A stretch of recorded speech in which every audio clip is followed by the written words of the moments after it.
নমস্কার, আমার চ্যানেলে আবার সবাইকে স্বাগত। আজকে আমি বানিয়ে দেখাবো কচু শাক।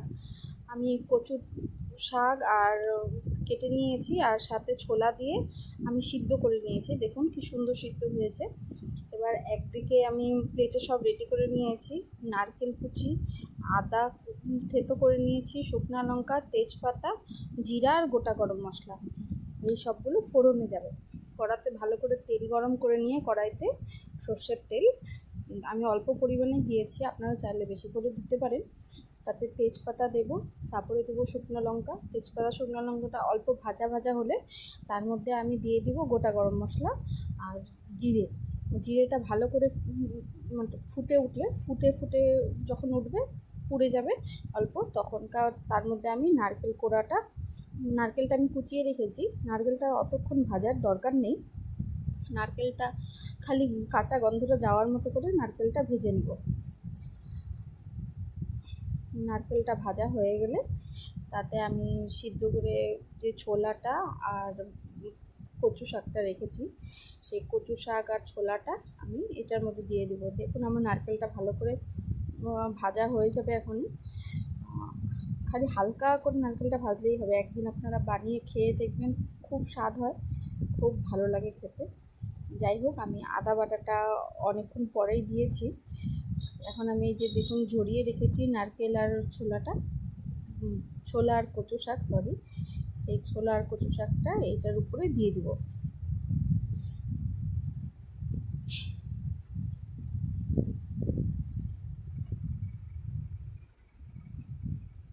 এখন আমি এটিকে ভালো করে অল্প নেড়ে মিশিয়ে নেব।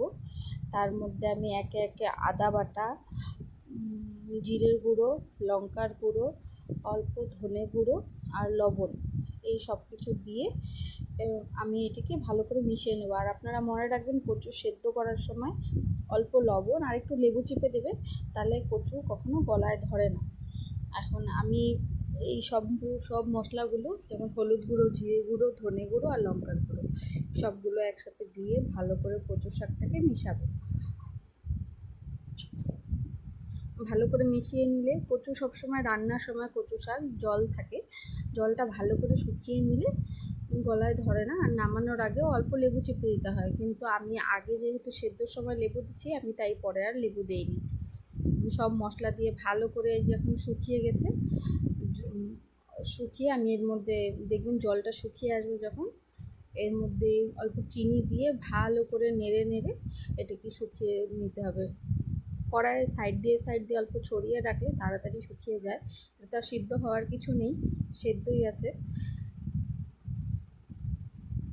দেখুন আমার কচু শাক নিচে লেগে আসছে, তার মানে এটি শুকিয়ে আসছে। এখন এটি ভালো করে আমি আরও শুকিয়ে নেব। এর মধ্যে আমি এখন কাঁচা লঙ্কা চিড়ে দিয়েছি, কারণ আমাদের ঝালটা খুব ভালো লাগে। দেখুন এরকম সফট হবে একদম, ঘোরালে আরেকটু শুকাবে। এটা আরেকটু শুকালে পরে আমি এর মধ্যে ঘি আর গরম মশলা দিয়ে একদম নামিয়ে নেব।